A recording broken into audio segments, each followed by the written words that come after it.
グミの諸君、おはよう、こんにちは、そしてこんばんは。私は日本を恐怖のどん底に陥れるべく日々活動を行っている悪の組織の黒幕だ。今日も質問に答えるとしよう。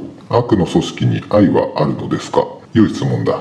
だが難しい質問である。悪の組織に愛は必要かという命題に答えるためには、まず愛とは何かという命題に答えることが必要だ。愛とは何なのかという疑問にはこれまで多くの学者や指揮者が取り組んできた。昔の名曲にこういう歌詞がある。愛ってなんだ？ためらわないことさ。ギャバン。つまり愛があるということはためらっていないということである。我々悪の組織は決してためらわない。悪はためらってはいけないのだ。人のおごりでご飯を食べに行くときはためらわずに一番高いものを注文する。扉を開けて好みの子でなかったときはためらわずにチェンジという。髪の毛を切りに行ってどうしますかと聞かれたときにはためらわずに松順にしてくださいという。悪の組織は決してためらわない。だから悪の組織は愛で溢れているのだ。他にも質問などがあれば何でも送ってほしい。メールアドレスは letsgo 悪の組織@gmail.com。皆様からのお便りお待ちしております。